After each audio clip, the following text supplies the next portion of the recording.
Jumpa lagi Jaga TV, kembali lagi di video rekomendasi smartphone akhir tahun 2024. Nah, kali ini untuk rentang harga berapa nih cuy? 3-5 juta. 3-5 juta. Oke, langsung aja kita mulai.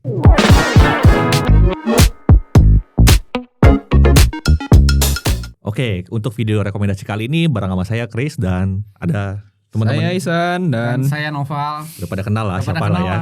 Buat yang nanya, Om Deddy kemana gitu. Untuk saat video ini dibuat dia lagi kerja di Bali ya. Iya. Lagi work from Bali. Yo. Enggak. Lagi liputan. Jadi untuk video rekomendasi kali ini bareng sama kita dulu. Yoi. Tapi sebelum kita masuk ke listnya, Disclaimer dulu. tumben kompak. Yoi.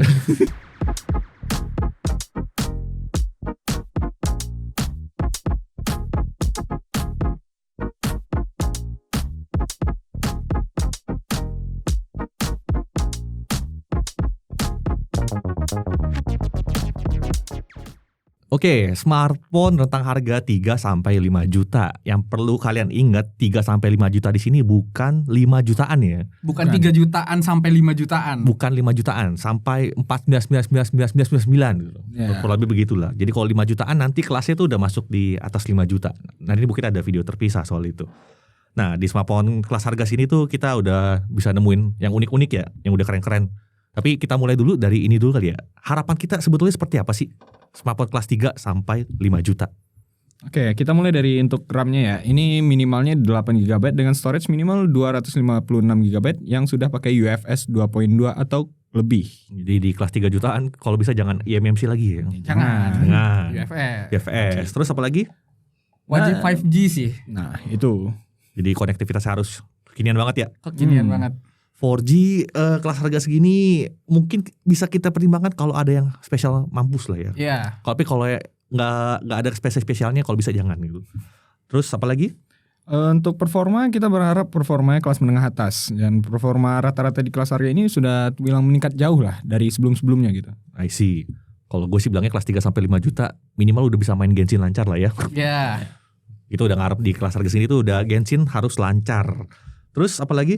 Dan paling enggak dari spek yang ditawarin itu inilah bisa dipakai untuk 2-3 tahun ke depan lah. Oke, jadi performanya tuh bisa untuk 2-3 tahun ke depan.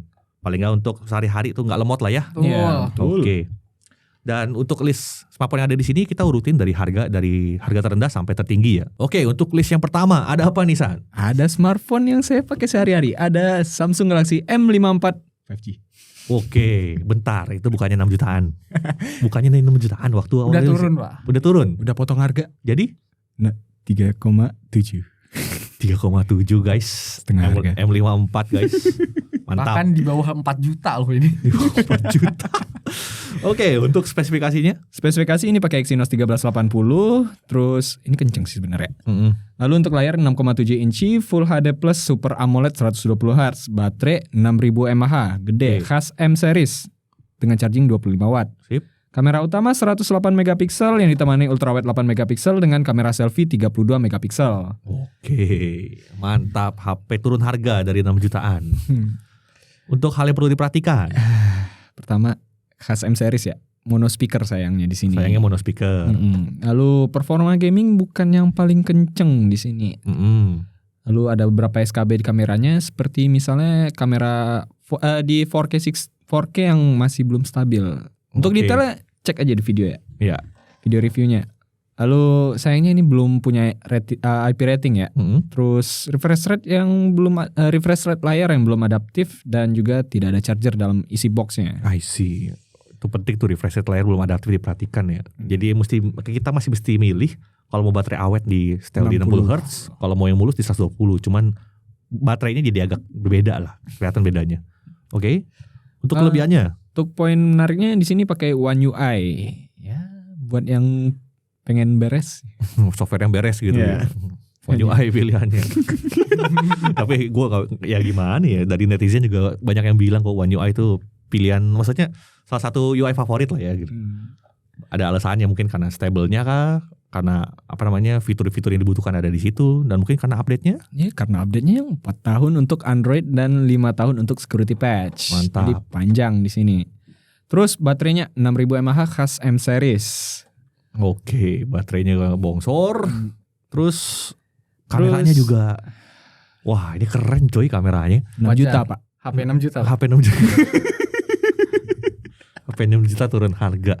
Di 6 juta gue bilang ini kameranya termasuk yang bagus tuh. Terus sekarang turun harga. Ada ultra wide-nya lagi. Yoi. Itu nggak banyak loh kelas harga 3 jutaan sekarang yang ada kamera ultra wide-nya. Terus apa lagi?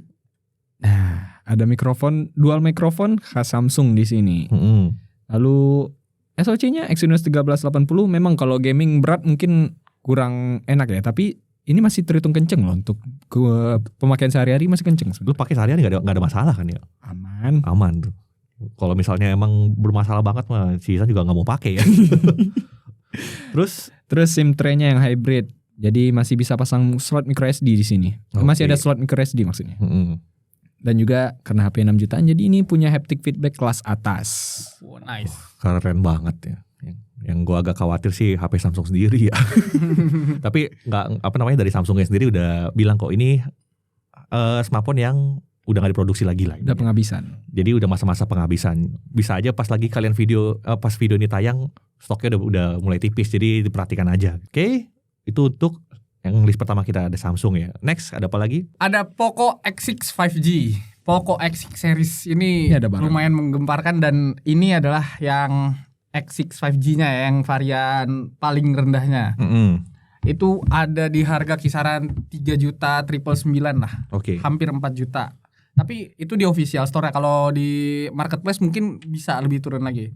Dia pakai Snapdragon 7S Gen 2. Layarnya 6,67 inci AMOLED 120 Hz. Baterainya 5100 mAh. Chargingnya kenceng 67 watt. Khas Xiaomi harga segini lah ya. Kamera utamanya dia pakai 64 megapiksel, ada ultra wide 8 megapiksel dan kamera selfie-nya 16 megapiksel. Wah, cakep. Juga dia punya IP54. Nice.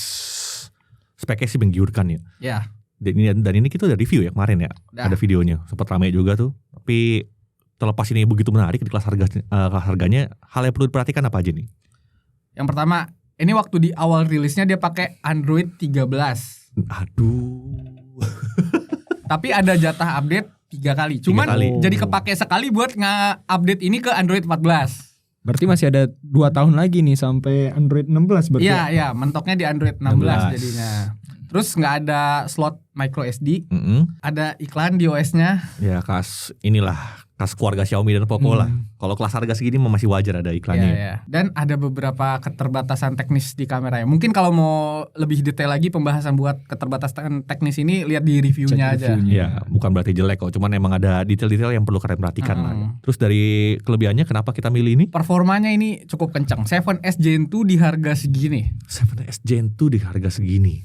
Ini termasuk yang paling murah ya pada saat ini rilis ya. Iya, betul. Keren. Layarnya AMOLED 120 Hz. Desainnya kekinian, ini bezelnya yang tipis-tipis gitu di keempat sisinya. Dan termasuk langka ya, handphone warna putih begini. Iya, dan desainnya bagus banget ini. Warnanya bagus. Kayak keramik gitu sih kalau saya lihat ya. Kamera utamanya dia pakai OIS. Nice. Dan ada ultra wide-nya ya, tadi kayak yang udah saya bilang. Jadi bukan kamera bonus. Sensor-sensor lengkap, ada audio jack. Chargingnya kenceng karena chargernya 67 watt tadi kan. Terus ya IP54 itu. Wih, keren. Ini termasuk yang all rounder di 3 jutaan nih pada saat ini rilis. Benar. Dan harganya pun termasuk yang masih menarik. 12.256 ya BTW ya. 12.256. Nice. Untuk detailnya ada video reviewnya, kalian bisa cek di situ aja. Ini di harga 3,9. Berarti kita naik ke masih di kisaran segitu ya. Masih di harga 3,9. Di sini ada Infinix GT20 Pro yang nih dia. Gaming banget nih. King Phoenix GT20 Pro. Dia ada 2 versi ya? Ini ada 2 versi yaitu 8GB RAM dengan storage 256 di kisaran harga 3,9 jutaan. Terus juga ada yang varian 12GB RAM dengan storage internal 256GB juga. Ini harganya di kisaran 4,3 jutaan. Ini udah turun ya dibanding harga rilisnya. Harga rilisnya setahu gue lebih tinggi daripada ini. Ini harganya lebih terjangkau lagi sekarang. Keren. Makin menarik ya. Makin menarik sih jujur aja. Dia punya kelebihan tersendiri, ntar kita bahas ya. Nah, salah satu kelebihannya yaitu di SoC-nya yang pakai Dimensity 8200. Itu kenceng parah loh, gengs. 8000 series loh. 8000 series loh. Udah masuk di harga di bawah 4 juta. Itu gue bilang sih gila banget sih. Ini salah satu letak harga yang seru banget sih memang ya. Performanya udah ngeri banget. Ngeri. Oke. Dan seingat saya 8.000 itu masuk kelas premium gak sih? Iya, premium. Premium Hitungannya. kan? Di harga sini. Oke, nice. Lanjut kita bahas layarnya, ini pakai 6,78 inci AMOLED 144 Hz. 144 Hz loh. Wih. Bukan 120 ya? Bukan 120. Gokil. Gokil. Untuk baterai ini 5000 mAh dengan charging 45 watt. Jadi masih kenceng. Terus kameranya pakai 108 megapiksel kamera utama dan juga kamera selfie 32 megapiksel. Terus di sini juga ada rating IP yaitu IP54. Tapi hal yang perlu diperhatikan apa aja nih? Ini lebih ke selera sih. Yaitu bagi kami desainnya yang terlalu nyentrik ya. Ini selera banget sih. Selera sih. Ada yang suka gaming banget, ada yang kurang suka terlalu rame. Cuman kalau buat gue sih ya, dengan apa yang ditawarkan, kalau nggak suka desainnya pakai casing, Pasang casing beres. AOD-nya hanya 10 detik. Ya karena SoC-nya kencang tadi, jadi di sini suhunya cenderung tinggi lah saat main game gitu. Terus baterainya yang belum tergolong awet. Oke, suhu tinggi saat gaming, tapi performanya lancar. Itu yang mesti perlu diperhatikan juga ya. Maksudnya banyak orang di kelas harga segini yang baru nyobain HP yang kenceng-kenceng. Jadi kayak kaget gitu begitu ketemu performa kenceng. Kayaknya pengennya kencengnya doang tapi nggak mau panasnya gitu. Padahal itu hal yang wajar gitu loh. Kalau handphone kenceng pasti kemungkinan besar akan menghasilkan suhunya tinggi, terutama di kelas harga segini ya. Di kelas yang atas juga masih panas. Masih panas, maksudnya itu masih wajar. Apalagi kalau panasnya menyebar itu malah bagus. Kalau mau panas, kalau mau gaming yang lancar dan adem, flagship bos. Oh ya, itu lagi kameranya ya. Belum ada ultrawide. Kalau kalian ngincer ultrawide tadi yang opsi kita sebutin tuh ada ultrawide. Kalau di sini belum ada. Kelebihannya? Oke, seperti yang dibilang tadi, di sini performanya luar biasa kenceng. SoC kelas premium loh. Dan juga ini merupakan Dimensity 8200 paling murah saat video ini dibuat. Yes, betul. Dulu kita temuin ini di harga 6 jutaan loh. Sekarang bahkan ada yang 8 juta kok. ada. Yang mana ya tau lah gitu. Cari aja sendiri deh.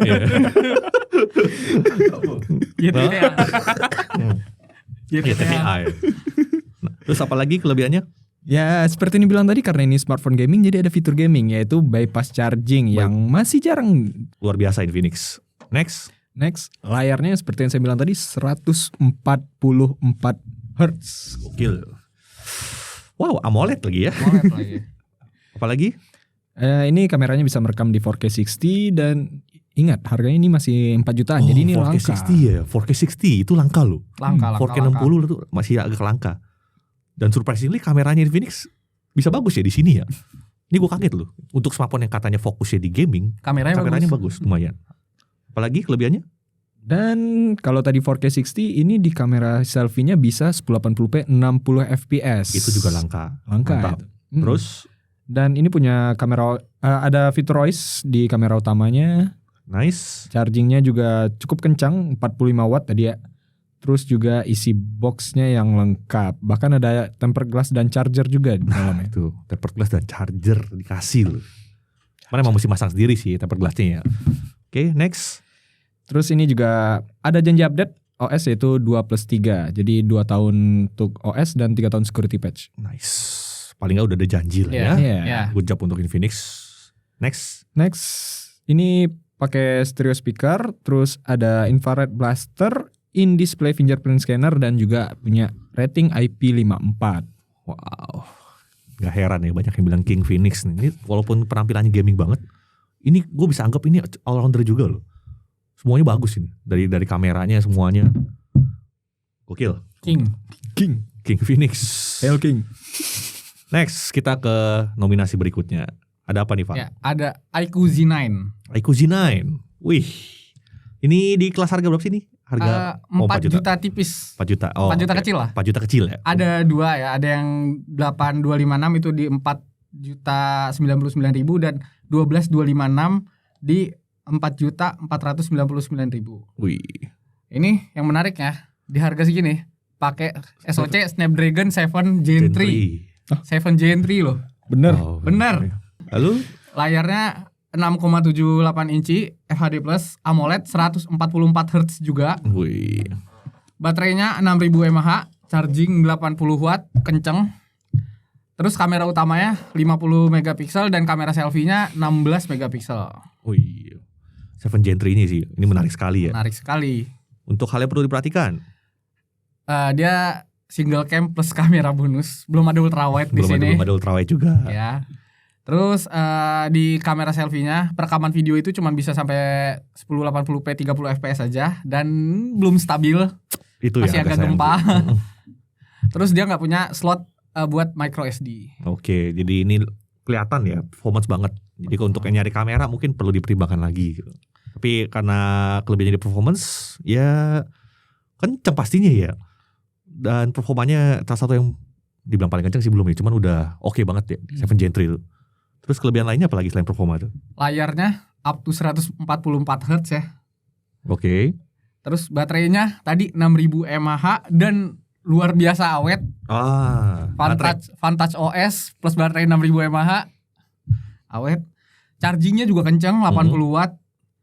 Dan karena baterainya kan tadi 6000 mAh ya, Iya. tapi bodinya tuh tipis. Nah itu sip. Tipis banget. Itu salah satu hal yang saya suka. Dan selain tipis itu juga ringan. Jadi kayak nggak bawa HP yang baterainya tuh 6000 mAh gitu. Nice. Itu penting loh untuk sebagian orang loh. Terus Dia punya rating IP64 lumayan tinggi.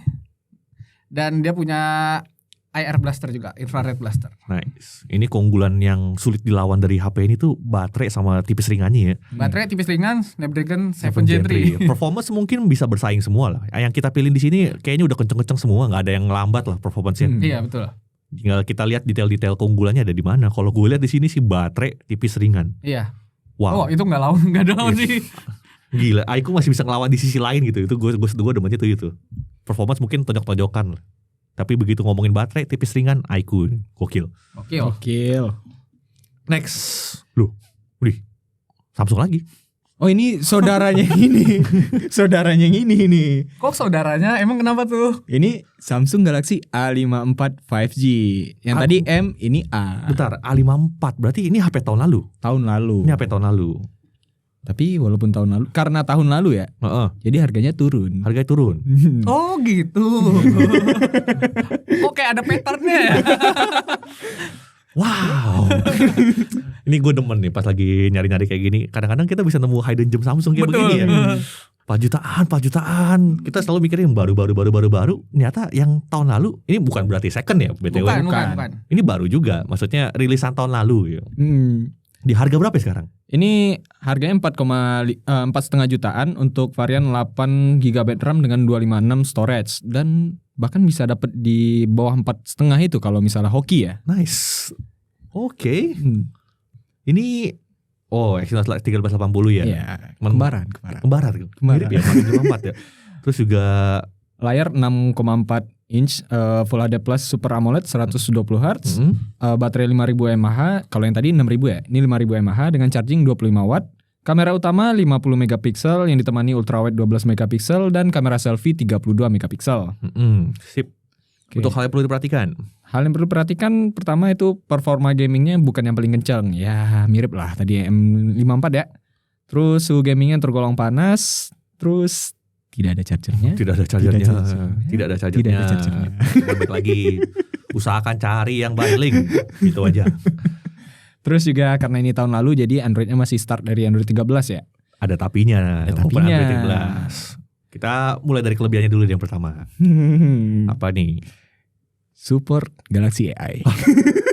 Ada Galaxy AI-nya. Bentar. Ini udah gue update belum ya ini? HP-nya yang ini. Lupa gue. Kan itu A55. Ini A55. Oh maaf. A54 kita gak megang. Wow. Ternyata A54 kebagian AI ya. Nah nice. Ini juga kebagian Galaxy AI di Circle to Search-nya. Oke. Mungkin tahun depan masih dapat ya. Semoga ada fitur AI-nya juga ya. Jangan cuma Circle to Search doang tuh. Terus salah satu keunggulan yang nggak ada di M54 tadi yaitu ini ada rating IP67. 67. Gila ini 4 jutaan termurah tuh yang ada IP67-nya. Dan 67 berarti bisa masuk ke dalam air. Bisa ditenggelamkan ke dalam air. Cuman nggak disarankan ya, nggak disarankan untuk bawa berenang. Cuman kalau misalnya nggak sengaja kejebur gitu, itu masih aman. Masih aman lah. Terus One UI plus Samsung Knox. Jadi ada fitur keamanan ekstra di sini karena ada Samsung Knox ya. Lalu walaupun Android start dari 13 tapi jaminan update-nya sampai 4 tahun untuk Android dan 5 tahun security patch. Wah. Jadi masih bisa sampai tahun kapan ya? HP rilisan tahun ini aja tuh nggak ngejar ya. Nggak ngejar loh. Gokil Samsung. Next, apalagi kelebihannya? Lalu ini sudah stereo speaker ya. Terus haptic feedbacknya yang berkualitas, back cover pakai Corning Gorilla Glass 5 dan kualitas kameranya tergolong oke di sini. Bukan oke lagi, oke banget itu gue yang review tahun lalu. Gila, kameranya 4 jutaan sekarang. Cuman catatannya ya mungkin stok di pasarannya udah gak banyak ya. Kayak ini kan kita pas lagi kita syuting itu tuh pertengahan November lah ya ini hitungannya ya. Itu masih ada. Cuma pas lagi kalian nonton video ini perhatikan lagi stoknya karena ini barang tahun lalu. Biasanya ini polanya ini Samsung lagi udah IOL sih harusnya. Udah gak diproduksi lagi. Jadi emang sisa-sisaan di pasar aja. Karena kan udah ada A55 juga gitu. Nah jadi walaupun kayak gitu tetap opsi yang luar biasa banget lah ini 4 jutaan. Cuman ya kalau kalian gak cepet-cepet mungkin udah keduluan sama orang lain abis. Apalagi setelah video ditayang mungkin ya. Biasanya begitu polanya tuh. Ada yang ngoceh, nih abis video jaga tayang barangnya habis ya kita gak tahu. Pas kita bikin sih masih ada. Oke, itu Samsung Galaxy A54. Next ada lagi? Dari Vivo sekarang. Vivo V30. Dia RAM-nya 8GB dengan storage 256GB di harga 4,8 jutaan.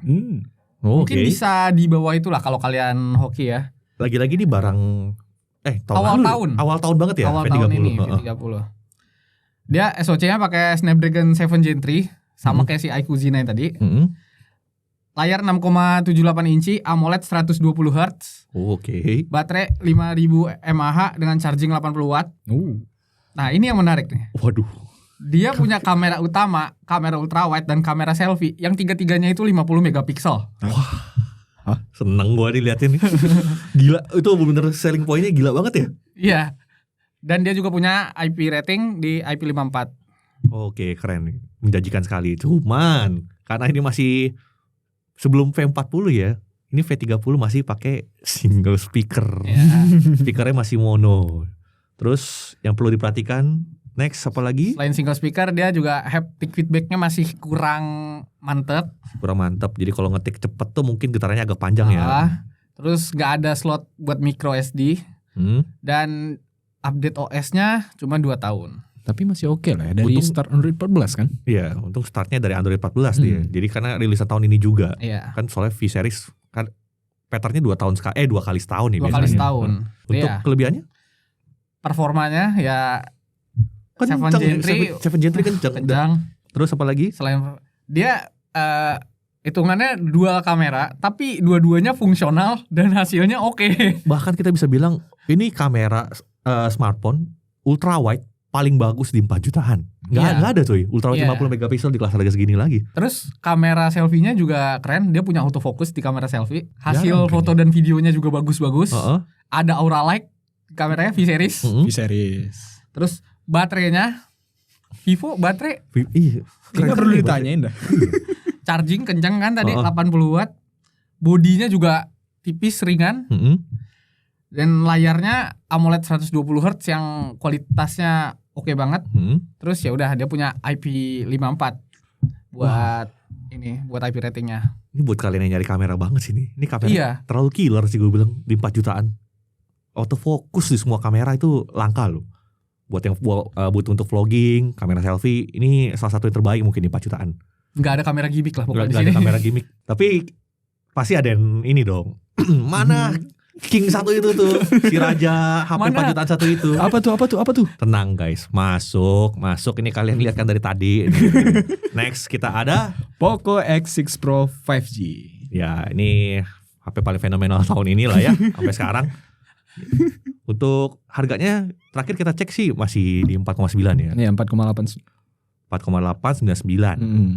Tapi itu di official store-nya. Kalau misalnya kalian bisa ada voucher diskon atau apa segala macam itu bisa lebih murah dari itu. Yang gue denger juga udah mau penghabisan kok. Jadi harganya biasa ada yang dibanting-banting juga. Waktu itu kita pernah nemu di 4 juta kan? Ada yang di 4 juta. Nah iya. Kalau lagi flash sale, kalau lagi flash sale, pantangnya marketplace deh itu. Dan ini untuk RAM 12GB dan storage 512GB. 512. Gak ada lawan ya kalau soal storage ini. Soal storage gak ada lawan. Ini gak ada lawan. Oke, untuk speknya Nih pakai Dimensity 8300 Ultra yang berarti ini udah kerja sama Xiaomi sama Dimensity lah, MediaTek ya. 8300 Ultra tuh kenceng banget loh. Layarnya 6,67 inch AMOLED 120 Hz, baterai 5000 mAh dengan charging 67 watt. Kamera utama 64 megapiksel yang ditemani kamera ultrawide 8 megapiksel dan untuk kamera selfie 16 megapiksel. Terus juga ini sudah ada rating IP54 ya. mantap. Untuk hal yang perlu diperhatikan, maksudnya walaupun ini salah satu yang heboh di tahun ini, cuman ada yang perlu diperhatikan. Tetep lah pastinya. Yang pertama apa tuh? HyperOS. Jadi ini ada iklan salah HyperOS ini gitu. Bukan. Ada bloatware dan iklan OS-nya gitu loh gitu. maksudnya. Habis ini saya dihujat nih. Wih, bloatware dan iklannya guys, bukan HyperOS-nya. Mi fans serang dia. Kalau soalnya HyperOS di flagship beda pak. Di tabletnya beda. Jadi bukan HyperOS ya, mungkin spesifik untuk HyperOS kelas harga segini lah ya. Ya. Wajar ada bloatware dan iklannya. Terus ya karena kencang tadi ya, jadi suhunya bisa cukup tinggi pas main game berat gitu. Lalu belum ada bypass charging sayangnya di sini ya. Karena ini biasanya mau beli ini buat gaming banget ya, performanya kencang banget soalnya. Ini poin dimana Infinix tadi bisa unggul dikit ya. Ada bypass chargingnya, kalau di sini belum ada. Oke. Terus baterainya yang belum tergolong awet sayang. Iya, belum yang luar biasa awet sih. Decent lah, standar. Apalagi performanya kenceng kan. Performanya kenceng. Wajar itu. Untuk kelebihannya, Oh jelas. Performa paling dong. kenceng ini ya. Di harga 4 jutaan kayaknya. untuk saat ini, saat video ini dibuat pun ini no debat ya. No debat, ini handphone paling kenceng yang bisa kalian beli saat ini di 4 jutaan. Terus apalagi? Layarnya yang AMOLED 120 Hz. Nah, lalu RAM dan storage-nya besar, 512 loh. Terbesar. 12 Belum ada lawan sampai saat ini. Gue khawatirnya Poco tahun depan masih bisa gak ya ngasih 4 jutaan 512 gitu. Gue khawatir itu sih. Semoga Berharap. Berharap. Lalu kameranya mumpuni untuk foto dan video. Padahal biasa Poco performance centric ya biasanya ya. Fokusnya di performa, cuman entah gimana ya ceritanya. Kameranya bagus. All rounder jadinya ya gitu. Lalu bodinya tipis dan ringan di sini. Oke. Next di sini chargingnya juga kenceng tadi 67 ini watt. 67 watt. Lalu ada infrared blaster tentunya. Lalu in display fingerprint dan ada rating IP54. Ya belum IP67 sih, cuman paling nggak masih ada IP rating lah, masih oke, masih wajar banget IP54. Jangan tipis masih oke lah. Gitu. Itu tadi Poco X6 Pro 5G. Next kita ada Poco F6. Poco lagi. Ya. Dia yang varian 8 GB RAM dan storage 256 GB itu harganya di 4.999. 4.999. Ya. Oh, dia ada 512 sih seingat gue ya. Ya, cuman udah bukan di 4. harga di kelas harga segini. Yang kita rekomen tuh yang 48256. Ya. Oke. Dia SoC-nya pakai Snapdragon 8S Gen 3. Snapdragon seri 8 nih masuk sini nih.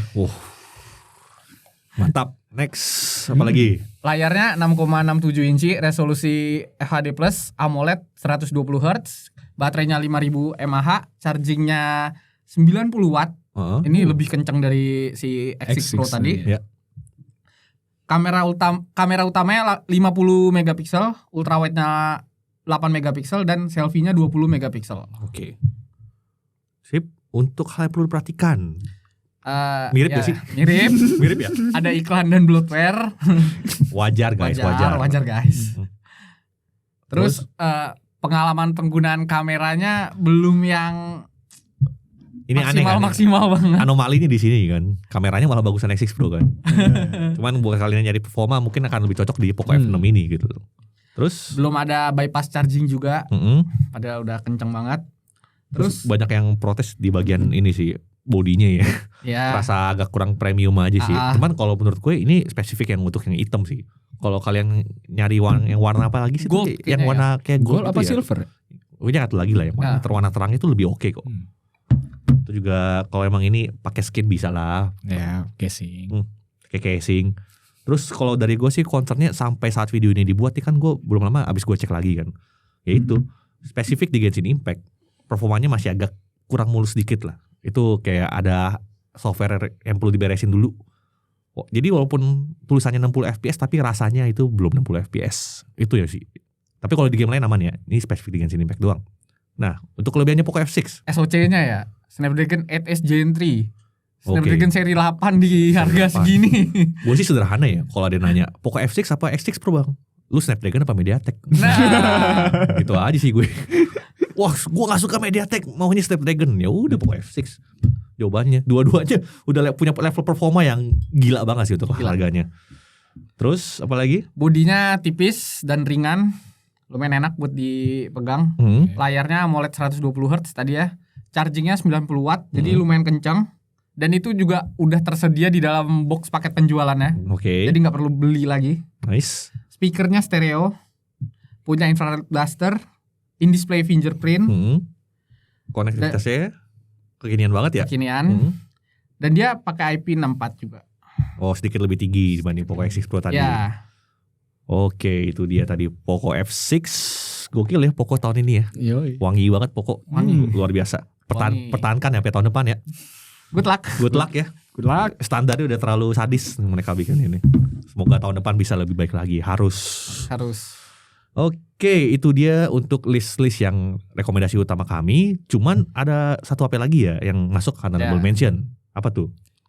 Ini itu ada Redmi Note 13 Pro 5G. Redmi Note 13 Pro 5G yang Yang ini ya. itu, ya betul. Itu. Oke, harganya berapa sekarang nih? Ini ada dua varian, yaitu 8GB RAM dengan 256 storage dan untuk harga 4,2 jutaan.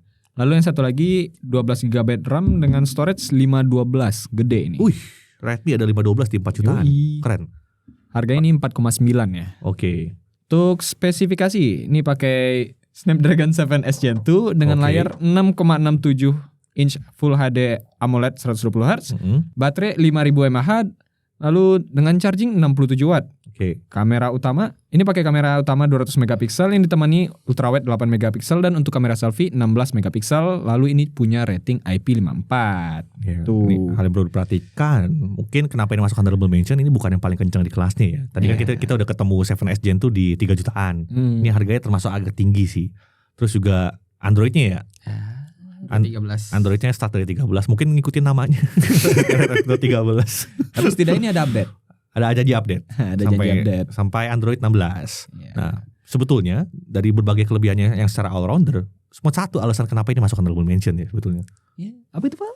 Dia mendukung eSIM. eSIM. Nah, itu spesifik banget ya. Jadi buat kalian yang nyari di 4 jutaan, bahkan smartphone dengan eSIM paling murah saat ini, mungkin ini opsinya. Mungkin ini opsi. eSIM. Itu alasan kuat untuk kita masukin ini ke honorable mention. Oke, jadi itu dia untuk rekomendasi smartphone 3 sampai 5 juta. Nah, buat kalian yang sering komplain, "Bang, HP ini kok nggak ada, HP itu nggak ada." Ya itu kan pilihan kita ya. Dan kalian jangan jadikan rekomendasi kami ini sebagai patokan absolut ya. Kalian juga mesti pertimbangin kebutuhan kalian apa. Itu sih yang penting. Maksudnya itu kan pilihan kami juga belum tentu paling 100% paling benar juga gitu loh. Absolut. Kalau emang kalian punya opsi, "Bang, ini harusnya masuk," gitu. Coba tulis aja di kolom komentar, "Bang, HP ini menarik nih di harga segini. Menarik karena apa?" Coba tulis aja di kolom komentar, nggak usah ribut ya. Maksudnya karena handphone kalian nggak masuk gitu ya. Maksudnya handphone kalian nggak masuk tuh bukan berarti handphonenya jelek, bukan. Ya simply karena yang menurut kami menarik ya yang ada di list ini. Dan juga yang perlu kalian perhatikan tuh soal harga ya. Perlu diingat pas kita bikin video ini tuh di sekitar awal sampai pertengahan November. Dan harga yang tertera di sini bisa aja berubah sewaktu-waktu. Itu kalian perlu diingat. Sebetulnya ini ada di disclaimer sih sebetulnya. Cuma gue yakin banyak juga yang nggak kelewat dan kurang baca gitu dan tetap protes gitu. Ya itu harganya kalian perhatikan saat video ini dibuat dan saat kalian nonton video ini tuh bisa beda. Karena pergerakan harganya bisa ada mungkin bisa naik bisa turun gitu. Jadi diperhatikan aja soal itu. Jadi dibaca disclaimernya. Disclaimernya tolong dibaca. Dan juga kita tidak rekomendasi barang second ya guys. Itu lagi-lagi ada di disclaimer, tolong dibaca. Dan buat kalian yang mungkin mau tahu soal rekomendasi di kelas harga yang lain, kita udah bikin juga ya. Sebelum ini kita ada 1 sampai 3. 1 sampai 2. 2 sampai 3. Atau 2 sampai 3 dan ada rekomendasi tablet. Rekomendasi tablet. IP rating juga ada. Rekomendasi HP yang punya IP rating. Nah, itu juga ada. Jadi untuk next videonya mungkin ini ya yang kelas harga di atas ini mungkin. Di atas 5 berarti. Jadi jangan lupa subscribe supaya nggak ketinggalan. Oke, thank you udah nonton. Saya Chris. Saya Noval. Saya Isan. Jumpa lagi di video berikutnya. Bye bye. Kamera tengah kan? Oh iya. Tengah.